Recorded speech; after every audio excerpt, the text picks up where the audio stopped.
California is devolving. I don't know what's going on, but boy, is it getting bad. Now, listen, I understand that there have been wildfires, but I got a couple stories for you. The first, utility giant PG&E voluntarily shuts off power. It could impact 800,000 Californians. California is disease-ridden. It's got a homeless crisis. People have been shutting down their businesses. Diseases are on the rise, and there's a fear of the return of bubonic plague. There's been typhus outbreaks. It's getting bad. And this is just showing how bad it really is. I can't imagine people want to live in this state for much longer. Rolling blackouts are coming. Because of the extreme weather, because of the heat, you've got to leave. Now, a lot of people are going to point to climate change and say, aha, this proves it. Fine. I'm not going to argue about that. I'm just pointing out, if you live in California, they're going to shut your power off. But let's get to listen, okay, I got to give you guys a warning.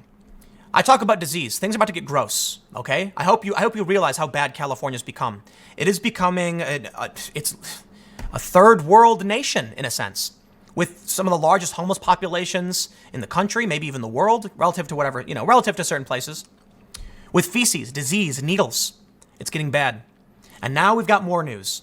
I'll come back to this one to highlight this, but STD cases hit 30-year high in California, with some diseases increasing over 200% in the last decade. What is going on in California? Something needs to be done. I don't know if it's a federal intervention or what, but this is insane. The homeless crisis, disease, human waste, STDs. Something needs to be done. I don't know what your answer is, but I can just tell you, if you live in California, I wouldn't be surprised if you want to leave. This is from KTLA5, and there's more. Trust me, this isn't the end of it. The next story I show you, it's going to be even more. It's going to be even worse. But we'll read this first. They say STDs reached epidemic levels in California last year, with 3 STDs hitting their highest levels in the state in 30 years, according to a report released Tuesday. For 2018, the California Department of Public Health saw an increased number of reported syphilis, gonorrhea, and chlamydia cases. The number of cases also rose significantly from a decade ago. Syphilis had the most dramatic spike over the 10-year period. In terms of percentage, the 25,344 diagnoses represent a sharp increase of 265% from 2008. Chlamydia had the most cases last year with 232,181, up 56% over the past decade. Can you believe this? Syphilis is up 265%. They say gonorrhea is up 211% more up from 10 years ago. But what was particularly concerning for health officials was the number of congenital syphilis diagnoses, which rose 14% from the previous year and increased for a 6th consecutive year. Since 2012, the number of infants diagnosed with a potentially lethal disease skyrocketed 900%. I'm going to repeat that for you. The number of infants diagnosed with syphilis is up 900%. And this brings me to the next very terrifying story. CDC reports STDs reach all-time high for 5th year in a row, and it's killing babies. This is insane.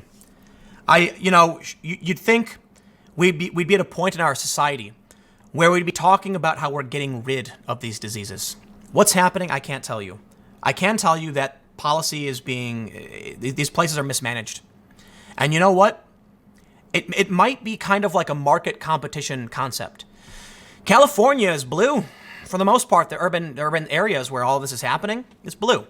There's no competition. So there's no counter. You've homogenized policy. They pursue the same goals, but it never works. Or at least it's not working for the most part. At a certain point, we have to stop things and say, enough. Diseases are killing babies. We're shutting off the electricity. There's human waste in the street. We're spending money to have people go out with water hoses to clean up human waste.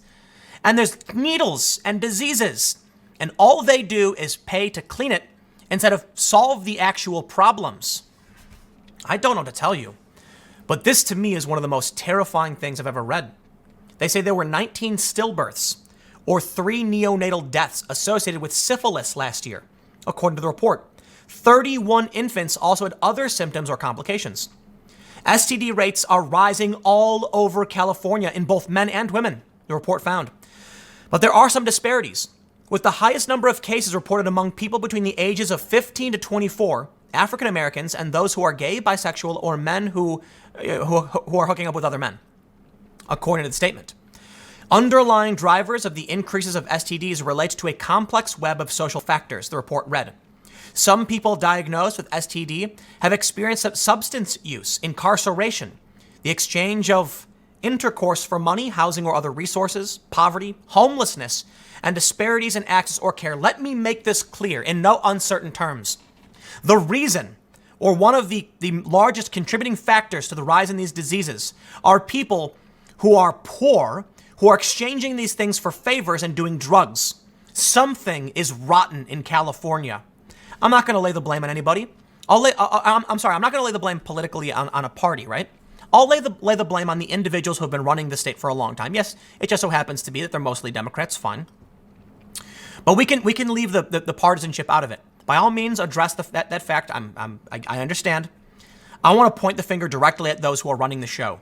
I believe they're crooked, con artists, people who say whatever they need to say to win, and there's no competition of ideas. There's no pushback, there's no change, and it's only getting worse. They say, STDs can lead to a number of serious health problems if left untreated, including infertility, ectopic pregnancy, pelvic inflammatory disease, and vision loss.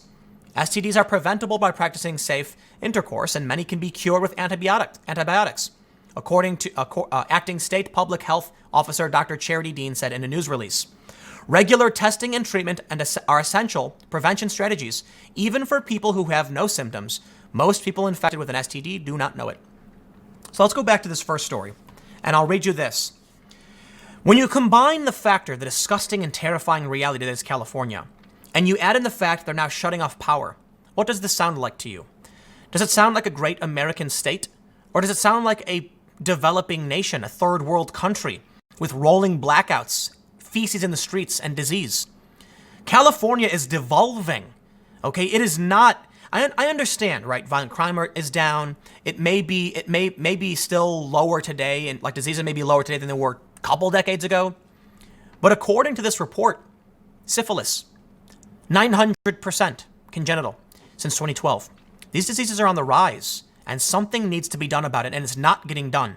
But add that together with them shutting off power to all these people. And I gotta admit, if you're still living in California and not preparing your exodus, I think you've lost your mind, or you're not paying attention. It's getting that bad. In the internet age, you don't need to be in a centralized location anymore. A lot of jobs can be done digitally and electronically. Sure, not all, but many. And it is true that many people are leaving California. Big cities particularly are seeing a loss of young people. This story from NPR says, PG and Pacific Gas and Electric began cutting off power to nearly 800,000 customers across large swaths of northern and central California on Wednesday morning in a planned outage that it says is necessary to avoid the risk of fire. PG&E gave residents in more than 30 counties advanced warning about the power cut, which it says could proactively reduce the dangerous effects of a potential widespread severe wind event forecast for Wednesday. I can respect that. Look, on its surface, this is them saying we don't want wildfires and you live in these areas. But let me just factor these things in. You live in a state that has earthquakes, and it has wildfires, and it has droughts. You live in a state with failed government, with a rise of diseases, homelessness, poverty, drug abuse, prostitution. I do not understand how people continue to live here. I really, really don't. I lived there. I lived there for a couple years, and I left, partly for these reasons. I for the most part, I'll admit, it's not really about all of these reasons. These were a factor. I remember going to certain places and seeing how filthy it was and the escalating homeless crisis. And I realized it's not the land of dreams. You know, people, the California dreaming, man, people think you go there and you hit it big, and you don't. The weather's nice. Hey, the weather's fantastic. But what I realized was the narrative about California was a lie. They tell you all of these great things to convince you to come there, and you come there and you see how truly bad it really is. I realized that it was mostly just a big urban sprawl with very little to offer anybody, other than its problems. And as more people believe it's the place to be, they bring their problems with them. There are a lot of people who end up homeless because of this dream of fame and wealth. It is a beacon that attracts people who want instant gratification. Not all of them. I know a lot of people who went to California and worked really, really hard. Most of them have left, to be honest. But I do know some people who went there who wanted to be rich and famous, who did work really hard, and they've succeeded in a lot of ways. But this is a place that tells you, you know, you can be here, you can come here, you can be a star, you can be famous. And people go there and you can't, and they end up becoming prostitutes. I do know some people who have done this, who move to California with hopes to be an actor or actress and end up turning tricks. I kid you not. And that's a factor in why we see the increase in these diseases. So anyway, look, the news is they're shutting off power.